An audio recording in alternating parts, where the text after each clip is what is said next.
저는 오늘 뼈 중에 뼈요, 살 중에 살이라 라는 제목을 가지고 함께 가정의 행복 중에 주춧돌이 되는 부부의 행복에 대하여 함께 좀 생각해 보려고 합니다. 가정의 행복을 좌우하는 것이 어디에 있을까 하고 보면은요, 그 가장 중요한 열쇠는 결국 누가 쥐고 있냐면 하나님을 중심으로 두고 있는 부부가 그것을 가지고 있더라고요. 그래서 이 부부의 행복의 비결을 찾는 것은 굉장히 중요한 일입니다. 왜냐하면 이 일이 하나님과 연결되는 최고의 지름길이기 때문입니다. 사실 저희는 옆에 있는 남편, 옆에 있는 아내와 결혼한 것처럼 보이지만 사실 이 결혼을 통하여 아주 중요한 한 가지 연합을 더하게 되었는데 바로 하나님과의 연합입니다. 주님께서는 저희의 신랑이 되시고 배필이 되어주사 우리의 삶에 가장 큰 축복을 부어주고 계십니다. 사실 우리가 쳐다보고 사는 사람은 옆에 있는 부족한 인간이 아니라 진짜 우리의 삶을 온전하게 채워줄 수 있는 하나님이시기 때문이죠. 오늘 저희가 그 부부의 행복을 말하고 꿈꾸며 남편의 얼굴을 보고 아내의 얼굴을 볼 때마다 하나님의 얼굴이 그려지게 되는 귀한 안식일 되시길 예수님의 이름으로 축원드립니다. 항상 하나님의 얼굴만 보고 있었던 사람이 있었습니다. 그랬던 사람, 오직 하나님만 바라보고 있었던 사람이 새로운 사람의 얼굴을 보고 한 고백이 있습니다. 오늘의 주제 성구이기도 한데요. 함께 좀 볼까요? 창세기 2장 23절에 있는 말씀입니다. 함께 읽어보겠습니다. 시작. 아담이 이르되 이는 내 뼈 중에 뼈요 살 중에 살이라. 이것을 남자에게서 취하였은즉 여자라 부르리라 하니라.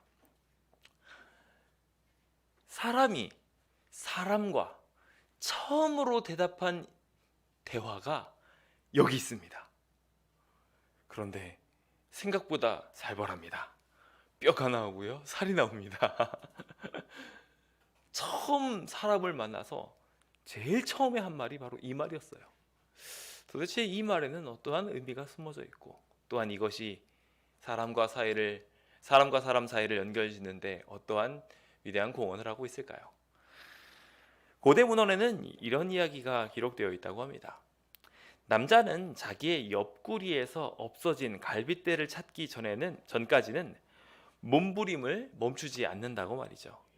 그리고 여자 또한 남자의 품 안에 들어가기 전까지는 몸부림을 계속 치게 된다는 그런 문헌이 있습니다. 왜냐하면 그녀는 그곳에서 나왔기 때문이며 그곳으로 회귀하려는 속성이 있기 때문입니다. 사실 남자도 자신의 짝을 찾으려고 애를 쓰고 여자도 자신의 짝을 찾아 그 품에 들어가려고 애를 쓰는 것이 사실 인간의 본성이라는 것입니다. 그런데 이렇게 귀한 품성들을 가지고 있는 사람들이 왜 그렇게 서로 살아간다 말하면서 상처를 주는지요? 마틴 루터는 자기 아내를 이렇게 불렀다고 합니다. 나의 갈빗대 키티? 예, 갈빗대래요, 애칭이. 옆에 있는 분들한테 혹시 갈비뼈? 하고 들어보신 적 있으십니까? 예. 모르겠습니다. 요즘에는 다이어트를 잘 하시는 분들 같은 경우는 뼈밖에 안 남았다 라는 이야기를 굉장히 좋아하신다고 하더라고요.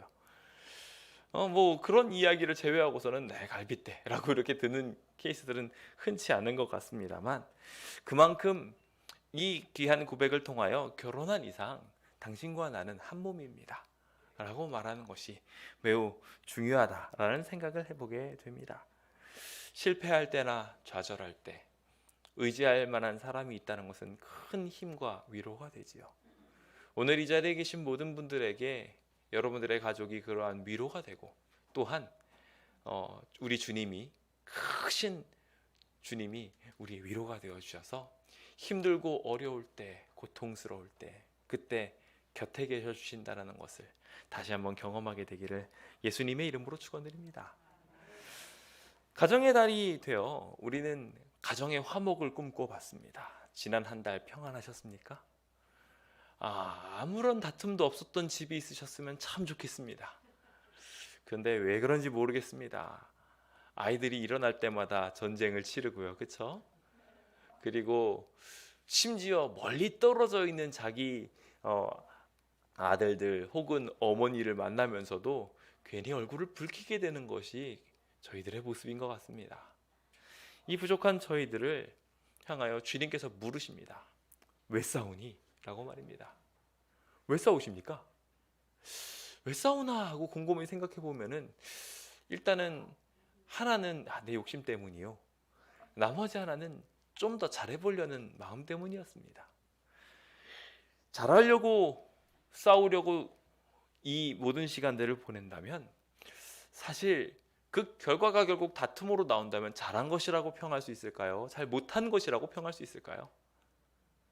결국 실패한 겁니다. 잘하지 않은 것이죠. 그래서 이런 표가 있다고 하더라고요. 잘 못해도 좋으니 싸우지 말자. 네, 정말 잘하는 거, 최선의 결과를 얻는 거 좋습니다. 하지만 그것보다 더 중요한 게 있다면 화평하는 것이 아닌가 생각해 보게 됩니다. 혹시 주변에 있는 우리의 가족들을 바라보면서 불만이 있고 불평이 있어서 그것을 고쳐주고 싶은 마음이 마음속에서부터 끌어오르시는 분들이 있다면 그때마다 이 표가 마음속에 다 와닿게 되셨으면 좋겠습니다. 올해 표 다 경영하는 것을 누구한테 맡기라고요? 하나님께 맡겨라. 우리가 고치는 거 아니에요. 하나님이 바꿔주시는 거예요. 하나님께 모든 것을 맡기시고 잘 못해도 좋으니 우리 싸우지 말자. 괜찮으니 하나님의 축복을 누리자 라고 이야기하며 다투지 않는 부부, 서로 허물을 덮어주는 그런 이상적인 부부가 되기를 예수님의 이름으로 축원드립니다. 잠언 17장 9절은 이렇게 말하지요. 허물을 덮어주는 자는 사랑을 구하는 자요, 그것을 거듭말하는 자는 친한 벗을 이간하는 자니라. 허물을 딱 보고서 어떤 사람은 덮어주는 사람이 있고요, 어떤 사람은 한 번 이미 상처를 받았는데 다시 꺼내는 사람이 있어요. 여러분은 어떤 사람입니까? 남을 이간하는 사이로 그렇게 그것으로 즐거움을 누리기 원하십니까? 아니면 허물이 있으면 덮어주고 그것을 가지고 그 사람이 잘 되기를 축복하는 그런 사람이 되고 싶으십니까? 오늘 우리는 뼈와 살에 담긴 의미를 살펴보면서 자신의 통증과 맞바꾼 사랑 이야기, 그 희생 이야기를 함께 살펴보려고 합니다. 여러분들의 마음속에 그 귀한 예수님의 사랑과 희생이 자리 잡게 되기를 소망해 봅니다. 주님께서는 창세기 2장 18절로부터 시작되는 말씀에 특별한 프로젝트를 시작했음을 선포하고 계십니다. 어떤 프로젝트냐 하니 사람이 혼자 사는 게 좋지 않으니까 그를 위해서 배필을 짓겠다라는 이야기입니다. 사실 우리가 배필을 지는 이야기가 20절 후반 20절부터 나오기 때문에 그 20절로부터 그 이야기가 나오는 것으로 생각하는데 사실 순서가 달라요. 여기 18절부터 이미 주님께서는 인간이 혼자 사는 게 좋지 않다라는 것을 기정하고 계시고요, 그 다음부터 배필을 짓겠다라는 것을 계획하십니다. 그리고 그 계획을 이루기 위하여 어떻게 하시는지 볼까요? 세상을 다 창조하시고 그 다음 흙을 가지고 들짐승을 만드십니다. 아직 인간이 창조되기도 전에 하나님께서는 먼저 짐승들을 만드세요. 그러면서 어떻게 하시냐면은 암컷을 지으시고 수컷을 지으세요. 암컷의 아름다움, 수컷의 화려함, 그 모든 것들을 다 그려놓고 난 다음에 그것을 다 준비하고 나서 흐뭇하게 좋구나. 왜 좋다고 하셨을까요? 보시기에 좋다고 한 이유는 그래, 내 목적대로 아담에게 선물하기에 너무 좋은 거고, 이걸 보면 아담이 배필을 갖고 싶을 거야, 사랑을 하고 싶어질 거야 라고 생각했기 때문에 주님께서 좋다고 말씀하신 거예요. 그래서 그 모든 것들을 지으시고 난 다음에 아담을 창조하시고 아담을 불러 데리고 오십니다. 불러오시면서 무엇이나 부르려고 보시나 한다고 핑계 대십니다. 참 재밌죠? 사실 앞에 있는 계획은 뭐였어요? 배필을 창조하려는, 혼자 사는 게 좋지 않으니까 서로 사랑하면서 살게 만들려고 하는 것이 하나님의 목적이었는데, 그래서 동물을 지으시고서 동물을 아담한테 쭉 데리고 오시면서 아담한테 왜 데리고 왔는지를 이렇게 변명하시는 거예요. 뭐라고 부를 거니? 이라고 말입니다. 그래서 그녀 그 모든 존재들을 보면서 하나하나 다 이름을 붙여줍니다. 아, 얘는 사자구나. 얘는 호랑이구나. 아담 머리 진짜 좋았어요. 그렇죠? 예, 진짜 머리가 좋았습니다. 얼마나 머리가 좋았는지 곰곰이 생각을 해보면요.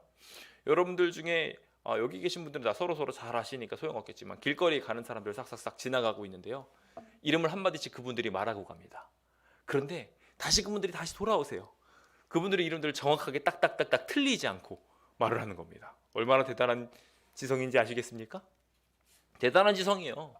만약에 호랑이더러 호랑이라고 딱 이름을 붙였는데 나중에는 고양이라고 부르면요, 호랑이가 갑자기 고양이가 되면서 얼마나 자신의 정체성이 혼란이 오겠습니까? 그렇죠? 그런데 하나님께서 이 아담을 창조하셔서 우리에게 이 놀라운 지성을 주신 겁니다. 그러고 보면 지금 우리는 참 많이 망가졌어요. 그렇죠? 네, 망가졌습니까? 안 망가졌습니까?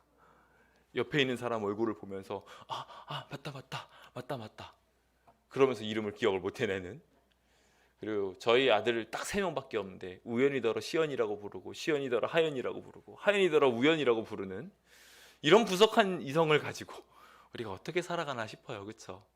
그런데 이렇게 완벽했던 인간에게 이 짐승들을 다 보여주시고 공통점을 갖게 하셨는데 보니까 다 짝이 있는 거예요. 모든 동물들을 다 봤는데 짝이 있는 걸 보고, 그리고 같이 돌아다니는, 어울려 무리지어 다니는 모습을 보고 왜 나는 혼자밖에 없지?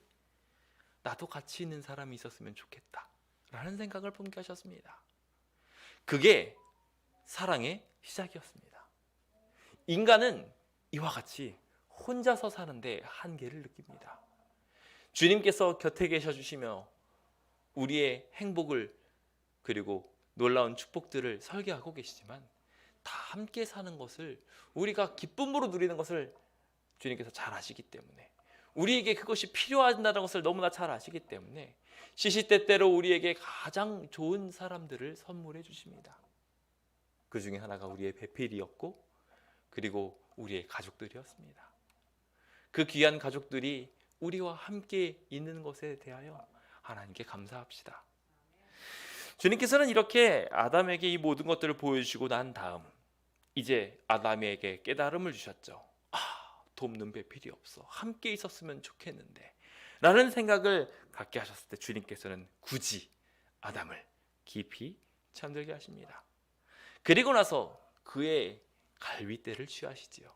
그리고 거기에 살로 대신 채우시고 난 다음 비로소 아담에게 취하신 그 갈빗대를 가지고 여자를 만드시고 아담에게 데리고 오십니다. 잠들었던 아담이 눈을 뜹니다. 눈을 딱 떠보니까 어때요? 어떤 느낌이 먼저 들었을까요? 앞에 새로운 사람이 오는 것보다 저는 먼저 느낀 것이 갈빗대의 고통이었으리라 생각을 합니다. 먼저 갈빗대가 이상하다, 여기가 아픈데? 그래서 아담은 여자를 보고 그 놀라운 지성을 가지고 모든 이름들의 특징들을 정확하게 불렀던 그 지성을 가지고 처음 보는 자신의 배필을 보고 저 사람 내 뼈 중에 뼈고 살 중에 살이구나 라고 불렀다는 것입니다. 그래서 그 이름의 연원을 말하기를, 남자에서 취해서 내 갈빗대의 고통이 드러나게 되는 것을 통해서 내 갈빗대가 움직여서 저렇게 아리따운 여인이 되었으니 내가 남자에게서 취했으니 여자라 하겠다 라고 말하게 된 것입니다. 오늘 이 고백이 얼마나 중요한 고백인지 깨닫고 돌아가게 되시길 예수님의 이름으로 축원드립니다. 주님께서는 아담에게 그 필요성을 느끼게 하시고 난 다음 함께 할 사람이 원래 어디에 있었는지를 깨닫도록 고통도 없고 괴로움도 없을 것 같은 저 세상에서 고통을 선사하셨어요. 하늘나라 가면은 아픔이 없을까요? 저는 만약에 그 살짝의 고통도 없다면은 저희의 삶의 즐거움도 쾌락도 그리고 보람도 없을 거라고 생각을 합니다. 저희에게 약간의 고통은 있을 거예요. 그것이 괴롭지 않을 정도로. 대신 그 고통들은 항상 저희를 유익하게 하고 행복하게 만들어 줄 겁니다. 여기 아담에게 그러했던 것처럼 말입니다. 아담이 그 고통을 탁 느끼고 나서 하나님께서 나한테 뭔가를 하셨구나 생각하고 난 다음 그 여인을 딱 봤을 때 저 여인은 나랑 한 몸이고 저 여인은 나랑 같은 존재고 저 여인이 오늘 나의 삶을 축복하고 있는 내 배필이구나 라는 것을 딱 깨달았다는 거예요. 그렇게 하나 되었다라는 것을 생각하고 난 다음 아담은 그녀를 목숨처럼 사랑할 수 있게 되었습니다.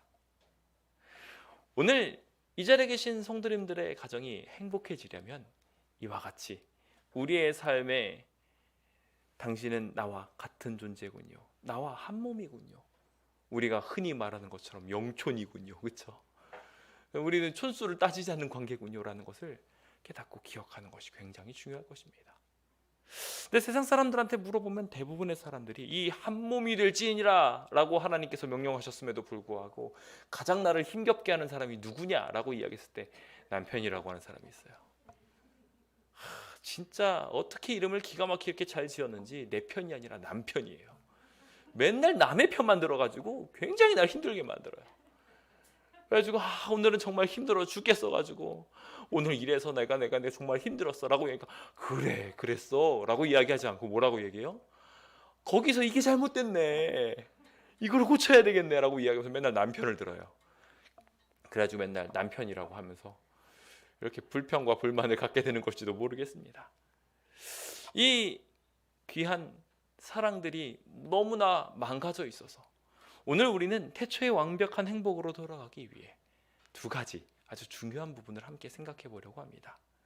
여러분들의 가정이 부디 태초의 완전했던 행복의 순간으로 뼈 중에 뼈요 살 중에 살이라고 말하며 내 온 지체 중에 가장 아름다운 뼈요 내 온 지체 중에 가장 소중한 지체 중에 가장 소중한 살이다 라고 고백했던 그런 아담의 고백처럼 여러분들의 배필이 최고의 존재가 되기를 예수님의 이름으로 축원드립니다. 첫 번째 우리가 해야 될 일이 있습니다. 우리 앞서도 살펴봤던 것처럼 허물을 서로 덮어주는 것입니다. 허물을 덮어주는 데 있어서는 굉장히 중요한 몇 가지 단계가 필요한데요. 일단 기본적으로 허물이라는 것을 인식하는 단계입니다. 허물이라는 건 인식한다는 건 무슨 말이에요? 저게 거슬린다는 거예요. 그렇죠? 저게 내 마음을 불편하게 만들고 있다는 거예요. 힘들다는 거죠. 그렇죠? 그런데 그 허물을 덮어주라고 말하고 있어요. 내 눈에 보기에 저거 너무 꼴보기 싫은데 그 꼴보기 싫은 거를 감내해 주라는 겁니다. 사실 오늘 본문에 등장하고 있는 아담과 하와의 만남에 첫 번째로 등장하는 것이 고통이었음을 제가 말씀드렸습니다. 사실 그 고통이었어요. 근데 그 고통이 왔을 때 아담은 싫었나요? 아니었어요.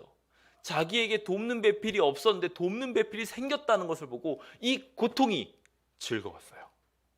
이 고통 덕분에 내가 이곳에서 당신과 하나 되었다는 것을 알게 되었음에 대하여 감사했어요. 사실 하나님께서는 최고의 외과이셨으니까, 그렇죠? 우리를 다 만드셨잖아요, 그렇죠? 그러니까 안 아프게 하실 수 있었을까요, 없었을까요? 있었어요. 근데 하나님께서는 굳이 아담을 만드시고 난 다음에 통증을 남겨놓으셨어요. 그걸 알 수 있는 게 갈비뼈라고, 정확하게 살이라고. 여러분들이 아무 감각이 없으면 어디가 안 아픈지 어떻게 알겠어요, 그렇죠? 전혀 몰랐을 거 아니에요. 근데 딱 갈비뼈가 아픈 걸 보고 이 부분이 아픈 걸 딱 보고서 저 여기서 내가 떼어져 나온 게 저 사람이구나라고 알게 됐다는 거예요. 즉 이 고통은요 사실 내가 저 사람과 가깝구나 라는 것을 알게 해주는 굉장히 좋은 신호입니다. 그런데 문제는 어느 순간부터 시간이 지나면서 저절로 그것이 불편하고 싫다고 말하게 되더라는 것입니다. 잠언 10장 12절입니다. 우리가 고통받을 때 어떻게 대처해야 될지 주님께서 어떻게 말씀하시는지 볼까요? 시작. 미움은 다툼을 일으켜도 사랑은 모든 허물을 가리느니라. 오늘 우리가 가져야 될 중요한 열쇠입니다. 주님께서는 저희를 서로 도우라고 배필로 그렇게 창조해 주셨습니다. 한 사람을 창조하실 때 완벽하게 짓지 않으시고 서로가 서로에게 기대어 살도록 만든 것이 하나님의 섭리셨어요. 그런데 문제는 우리의 자세가 잘못되었어요. 상대방이 연약한 부분이 있으면 그걸 무시하고요. 부족하면은 멸시하고 공격하기도 하고요. 허물을 들춰내는 것을 즐겨하며 잘하는 것은 작게 여기고 남보다 뛰어난 것이 있으면은 시기하고 질투해버리는 그런 잘못된 관계로 우리가 지금 살아가고 있는 경우가 얼마나 많은지 모릅니다. 이것은 실제로 타락한 관계이며 정말 죄라는 것이 얼마나 무서운지를 보여주는 관계입니다. 살 중에 살이요 뼈 중에 뼈라고 말했던 아담이 당신은 나와 한 몸입니다라고 고백을 했던 아담이 죄를 짓자마자 어떻게 됐어요? 바로 저 여자 때문에 내가 이 선악과를 먹었습니다 라고 말했다는 거예요. 즉 온전한 부부의 관계는 내가 고통을 입었음에도 불구하고 당신은 내 사람이니까 하고 안아주는 사람이 되는 사람이고, 죄로 인하여 망가진 사람은 어떤 특성을 드러내냐면 너 때문이야 라고 말하는 남 탓을 하는 관계로 바뀌게 되더라는 것입니다. 오늘 우리의 관계는 어떻게 만들어져 있나요? 주변 사람들을 보면서 주변 사람들 덕분에 이런 일들이 많이 생겼습니다, 감사합니다 라고 말하고 돌아다니는 일이 많으신가요? 아니면 내 탓이야 내 탓이야 라고 말하면서 속으로 부글부글 끓는 일들이 더 많으신가요? 오늘 이 자리에 계신 모든 성도님들의 마음속에 부디 다툼을 하게 하는 미움을 키우지 마시고 허물을 가릴 수 있는 사랑을 키우게 되는 주의 백성 되시길 간절히 바랍니다. 에베소서 5장에 보면 주님께서 성령 충만에 대한 이야기를 하고 계십니다. 그런데 이 성령 충만에 대한 이야기를 하고 계신 중에 그 성령 충만에 대한 연결을 탁 지으면서 제일 처음 그 성령 충만으로 인해서 해야 할 일에 대하여 기록하는 것이 있는데 바로 22절부터 등장하는 이야기입니다. 성령 충만에 대해 이야기하고 난 다음에 성령 충만한 것을 가지고 복음을 증거해라, 병자를 고쳐라, 방언을 말해라, 예언을 말해라 이렇게 말씀하지 않으셨어요. 성령 충만해진 다음에 뭐 하라고요? 아내들이여, 남편들이여 라고 불렀어요. 그러면서 성령 충만을 가지고 집안에 화목을 추모하라고 말씀하십니다. 그러면서 아내들한테 말씀하시기를 뭐라고 말씀하십니까? 남편에게 복종하기를 죽게 하듯 하라. 이렇게 얘기하면 또 다들 남편을 주인으로 모시라고 이야기하는 거에 대하여 여성분들이 불편하실지 모르겠는데요. 사실 이 관계는 정말 편안한 관계입니다. 여호와는 나의 목자시니 내가 부족함이 없으리로다. 남편을 그 그늘 있음으로 인하여 주인으로 모시며 편안하게 살라는 거예요. 그 그늘 안에 있으면서 행복하게 보내라는 것입니다. 사실 이 귀한 관계가 제대로만 수립되게 되면 정말 우리의 모든 가정 문제들은 대부분 해결됩니다. 주인에게 함부로 대하는 사람이 어디 있습니까? 제가 이런 말씀을 드리면은 어떤 남편분들이 이렇게 해석하시는 분들이 계신지 모르겠습니다. 이게 순종이야? 이게 사랑이야? 하면서 죽게 대하듯 해야 될 거 아니야? 그렇게 대하라는 이야기가 아니죠. 그렇죠? 사실 여성이 남성에게 대할 때 어떤 마음가짐을 가지고 해야 되는지를 설명하는 거예요. 예수님을 바라보고 예수님을 사모하고 그래서 그 사모하는 마음을 가지고 뭐든지 해주고 싶은 마음을 갖는 것. 그래서 여자들한테 사모하는 마음을 더 크게 주셨잖아요. 그렇죠? 그렇게 그 일들을 통하여 남편에게 복종하고 사랑하고 배필해 도와주는 것이 오늘 우리가 가져야 될 진짜 마음가짐이라고 성경은 우리에게 말하고 있는 것입니다. 사실 그런데 많은 사람들이 이렇게 남편에게 복종을 하지 못하는 경우들이 참 많습니다. 왜 그런고 하고 보면은요, 예수님에게 순종하는 방법을 잘 알지 못해서 그런 거예요. 예수님한테 충성하는 법을 잘 알면 예수님의 명령의 소중함도 잘 알 거고 예수님께 어떻게 사랑을 표현하는지도 잘 알 겁니다. 그럼 남편이 말할 때마다 자연스럽게 가서 복종하는 일들도 예수님께 했던 것처럼 할 수 있게 될 거예요. 하지만 문제는 많은 신앙인들이 실수하고 있어요. 교회를 열심히 다니면은 그게 예수님을 잘 믿는 거라고 착각을 하죠. 진짜 예수님을 사랑한다라는 것은 도리어 그 사랑을 통해 가지고 나타내야 될 주체를 행복하게 만들어주는 것인데 교회 와가지고 굳은 얼굴로 탁 앉아있으면 좋을까요? 아니죠. 사실 진짜 행복하게 만들어주는 건요, 하나님께서 오셔서 기뻐할 만한 일들을 하는 거예요. 그렇죠?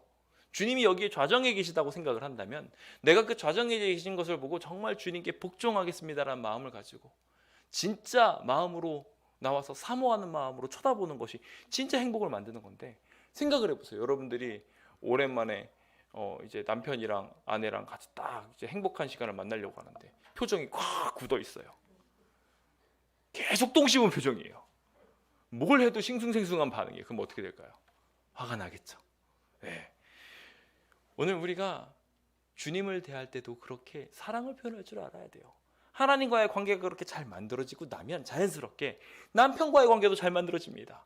그래서 주님께 하듯이 남편에게도 잘할 수 있는 그림이 만들어집니다. 계속해서 남편들에게도 주님께서는 권면하시기를, 아내를 사랑하기를 그리스도께서 교회를 사랑하시고 그 교회를 위하여 자신을 주신 같이 하래요. 무슨 얘기인가요? 목숨을 다 주라는 얘기예요. 그렇죠? 예수님께서는 이 땅에 오셔가지고 뭐 잘못되고 부족하고 망가진 것들 다 보고 난 다음에도 뭐라고 하셨어요? 그거 다 덮어주셨어요. 그리고 용서해 주셨어요. 그리고 내가 구하노니 저 사람들이 하는 죄 다 용서해 주시길 바란다. 왜냐하면 저 사람이 하는 잘못을 저 사람들이 알지 못하기 때문입니다 라고 말하면서 주님께서는 그것을 다 덮어주는, 그리고 십자가에 달려 돌아가시는 그런 사랑을 보이셨어요. 사실 누가 더 사랑해야 되는지 여기서 그래서 알게 됩니다. 남편이 더 사랑해야 될까요? 아내가 더 사랑해야 될까요? 남편이 져줘야 될까요? 여성이 져줘야 될까요?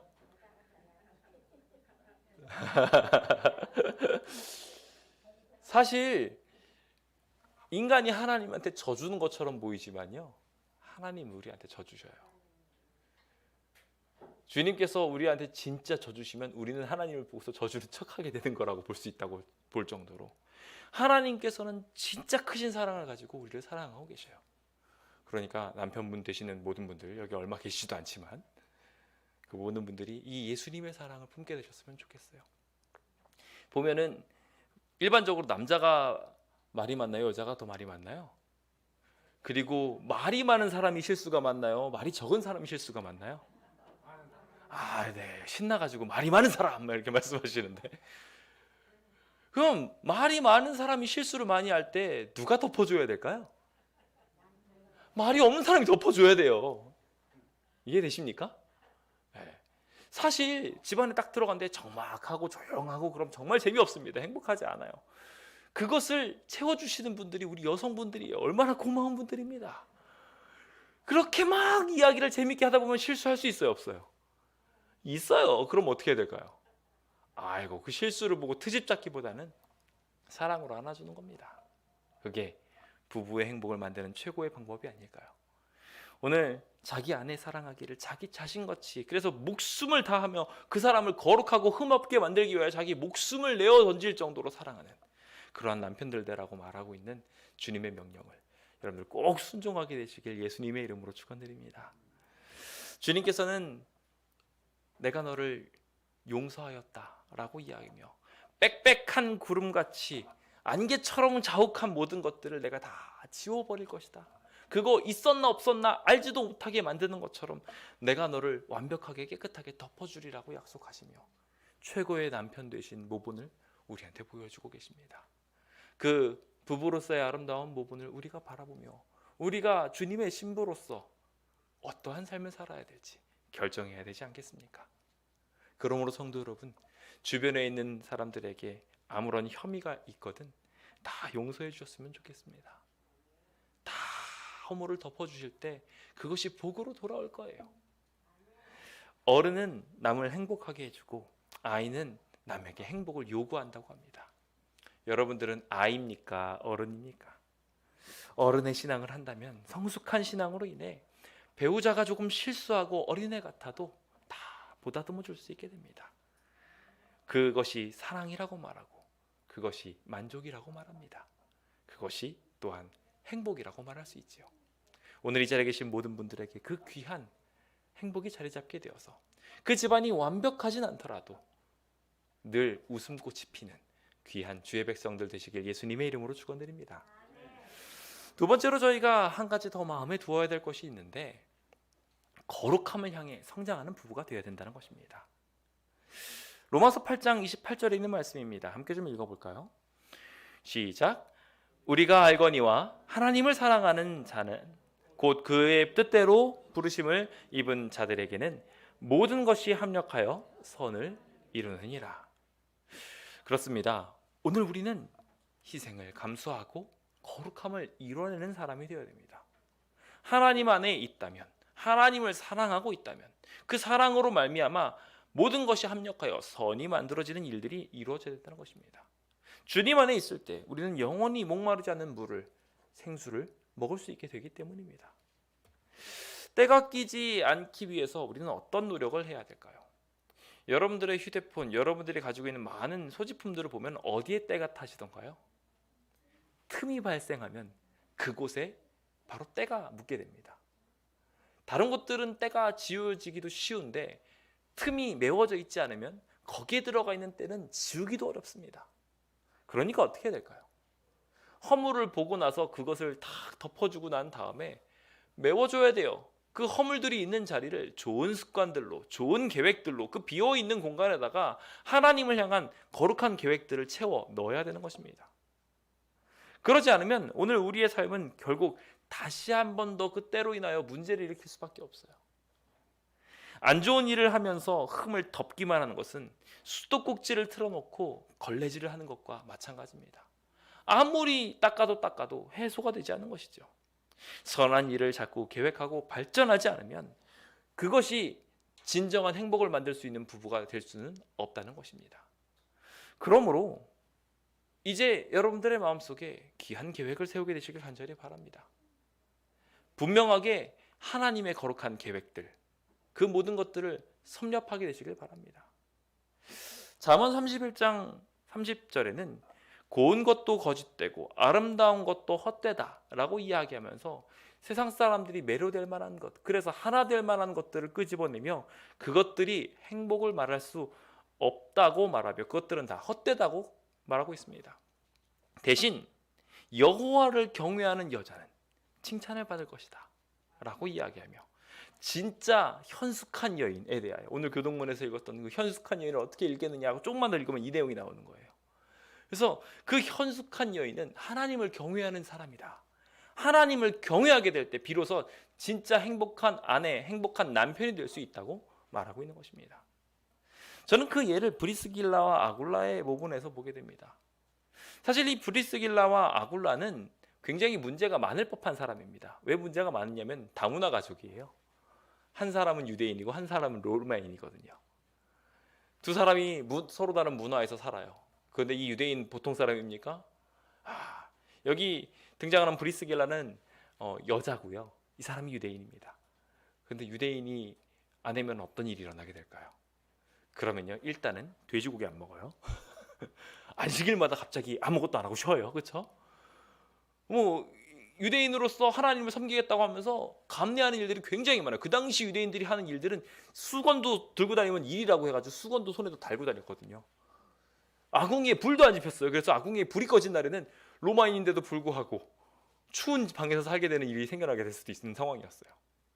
자, 이런 상황에서 브리스길라와 아굴라가 행복할 수 있을까라는 생각에 행복했다고 저는 여기 설명을 드리고 싶습니다. 여러분들도 행복할 수 있어요. 왜 그렇게 될 수 있었을까요? 저는 여기 있는 이 브리스길라가 모든 부분에 있어서 남편을 사랑했고, 또한 남편이 아내를 정말 주님께서 교회를 사랑하신 것처럼 사랑했기 때문에 그 일이 일어났다고 설명드리고 싶습니다. 글라우디오가 칙령을 발의합니다. 칙령을 발의하면서 AD 52년에 유대인 추방령을, 로마에서 다 유대인들은 나가라는 명령을 내립니다. 그때 문제가 딱 생기게 되죠. 브리스길라가 유대인이잖아요. 그럼 쫓겨나게 되는 거잖아요. 그러면 아굴라는 어떻게 하면 좋을까요? 자기는 지금 여기에서 중요한 굉장히 일터부터 시작해서 모든 걸 다 가지고 있는데 평소에 힘들게 했던 저 아내 보내버리면 좋을 것 같은데 그러지 않아요. 여기 아굴라는 뭘 하냐면 자기의 일자리를 포기하더라도 자기가 하고 있는 모든 주변 배경들, 지인들 다 놓더라도 떠날 줄 아는 사람이었어요. 마치 예수님께서 저 하늘을 버리고 오신 것처럼 그렇게 좋은 일을 위하여, 선을 만들기 위하여 자기의 욕심들을 내려놓을 줄 아는 사람이 바로 아굴라였고 브리스길라였습니다. 그 귀한 사랑이 이루어져서 고린도로 다 오게 되었을 때 바울을 만나고 거기에서 전도를 받아서 그녀와 그 아굴라는 힘을 얻어 열심히 전도를 하기 시작을 합니다. 그때 아볼로라는 사람이 또 딱 옵니다. 아볼로라는 사람이 딱 오고 회당에서 자신이 말하고 있는 믿음을 고백하게 되는 것을 보고서요, 어떻게 하냐면 브리스길라나 아굴라가 그 얘기를 딱 듣고 나서 가자마자 옆에 딱 붙었어요. 이 사람들은 뭐 하느라 열심히 있었어요? 선한 일을 하는데 열심히 있었어요. 그러다 보니까 항상 선한 일을 계획하는 곳에 하나님이 축복하셨습니다. 그래서 이 사람들은 항상 다투지 않았음을, 왜 다투지 않았냐 하는 부분에 대하여 바로 이런 부분들, 그러니까 거룩한 일들에 계속 노력을 하고 함께 뭔가를 하니까 그것으로 인해 친밀해지는 겁니다. 시간을 보내지 않으면 사실 둘은 가까워지기가 어려워요. 그런데 이 사람들은 사실 그런 일들에 가까웠어요. 그래서 여기 보면은 브리스길라와 아굴라가 로마인이었음에도 불구하고 뭐 하는 일을 하냐면요, 여기 지금 제가 점점점으로 넘어가긴 했는데 바울이 천막 깁는 일을 하면서 겨우겨우 근근하게 살았잖아요. 그렇죠? 그게 힘든 사람들이 하는 일이었는데 그 일을 누가 하고 있었냐면 여기 브리스길라와 아굴라가 하고 있었어요. 그러니까 선을 행하기 위해서 내 아내를 버리지 않고 내 남편을 버리지 않고 함께 있기 위하여 모든 거 다 포기하고 고린도에 와가지고 천막을 깃고 있었고, 전도하는 일에 있어서 열성이 있어서 같이 딱 붙어서 아볼로를 딱 붙고, 그 다음에 아볼로를 전도해가지고 아볼로는 오히려 목사가 돼가지고 막 전도하고 다닙니다. 오늘 우리의 삶에 진짜 행복을 만들기 위해서는 이와 같이 선한 일들을 자꾸 만들어야 합니다. 오늘 우리의 집안들은 어떻게 꾸려지고 있나요? 행복한 일들로 계속 만들어지기 위해서 어떻게 합니까? 창세기 6장 2절에서부터 4절에 있는 모습을 보면요, 두 사람들은 알콩달콩하는데 세상과 하늘은 시끌벅적한 상황이 그려지고 있습니다. 하나님의 아들들이 사람의 딸들의 아름다움을 보고 자기 좋아하는 모든 여자들을 아내를 삼기 시작하는 겁니다. 둘은 죽고 좋아요. 아주 행복해 좋겠어요. 근데 문제는요, 세상은 시끄러워져요. 왜냐하면은 자기는 둘은 행복할지 모르겠지만, 그래서 앞에 있는 것처럼 뭐 서로 허물을 덮어주고 있는지는 모르겠지만, 그래서 굉장히 행복하게 사는 것처럼 보이지만 거기에 하나님이 없으니까요.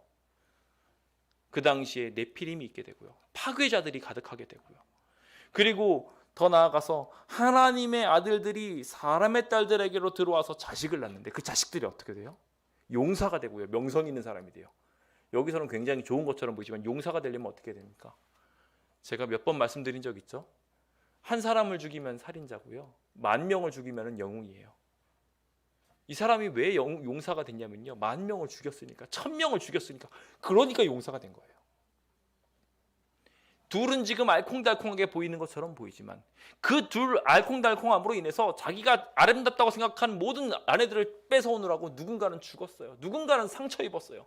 그런 일들을 만들게 되면 절대로 결국 우리의 삶은 행복할 수가 없어요. 왜냐하면 그걸 배우고 자라는 우리의 자식들이 또 용사가 되어버리고 말 것이거든요.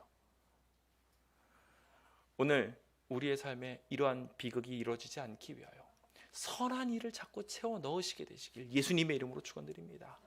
세상이 점점 비혼주의자, 딩크족 그러면서 점점 스스로 자기의 쾌락만을 추구하면서 살게 됩니다. 결국 이 세상은 조만간 멸망하게 될 것이라는 이야기를 하며, 한국의 인구에 대하여 말하고 있는 어떤 사람은 앞으로 한 300년 뒤면 한국 사람은 없을 겁니다 라고 말하기까지도 합니다. 다들 자식 낳기 싫어해서 말입니다. 오늘 이 자리에 계신 이 모든 성도님들의 마음속에는 서로 사랑하는 것 이상으로 하나님이라는 중점을 두는 것을 목표로 두시게 되시길 예수님의 이름으로 축원드립니다. 저는 이제 말씀을 마무리 지으면서 우리의 참된 남편 되신 예수님을 향하여 행복하게 걸어 나아가야 된다고 촉구드리고 싶습니다. 미국에 한 중년 부부가 있었는데요, 아내가 수술을 하던 중 자칫 잘못하여 실명을 해버렸다고 합니다. 그 남편은 매일같이 아내를 직장에다가 출근시켜주게 되었죠. 아내는 점점 남편에게 의존하게 되었고 그것으로 인하여 여러 문제들이 생겨나게 됩니다. 남편이 이것을 참지 못해 결국 말합니다. 내가 너를 더 이상 데려다 줄 수 없다. 혼자 가라. 아내는 그 이야기를 듣고 너무나 섭섭했습니다. 그래서 그동안 더듬더듬 걸었던 길들을 조심조심 걸어가면서 출근을 억지로 했다고 합니다. 정말 이렇게 서로 남편과 아내의 직장의 거리가 머니까 어쩔 수 없나 보다 생각하면서도 섭섭한 마음을 품고 있던 어느 날 기사분이 갑자기 이런 이야기를 하는 거예요. 아줌마는 참 복도 많습니다. 어떻게 매일 남편이 그렇게 버스에 같이 앉아가지고 함께 출근을 해줍니까? 출근을 해주고 난 다음에 그 남편은 다시 먼 곳으로 다시 한참 동안 돌아가는 것을 보고 이 남편이 당신을 얼마나 사랑하는지 알겠더이다 라고 말하는 거예요. 사실 이 부부는 혼자서 열심히 일할 수 있도록 하기 위해서 조용히 뒤에서 이 남편이 최선을 다하는 사랑으로 끈끈하게 계속 연결되어 있었던 것입니다. 오늘 우리가 우리의 남편을 위해, 아내를 위해 해야 되는 모습들은 이와 같은 모습이 아닌가 생각해 봅니다. 상대가 잘못된 부분이 있으면 거룩하게 나갈 수 있도록 인도해 주고 동시에 그 허물을 덮어 옆에서 계속 보필해 주는 것입니다. 그거 잘하시는 분 계시잖아요. 우리 하나님. 그 하나님처럼 하나님을 닮은 아름다운 사랑의 모습이 여러분들의 가정에 가득 채워지게 되어서 가정에 왜 신앙이 필요한지, 하나님의 축복이 어떻게 부어지게 되는지 절실하게 느끼며 고통을 참는 신앙, 허물을 덮어주는 신앙, 거룩을 배우는 신앙을 하게 되시는 주의 백성 되시길 간절히 바라면서 오늘 모든 말씀을 마치도록 하겠습니다. 감사합니다.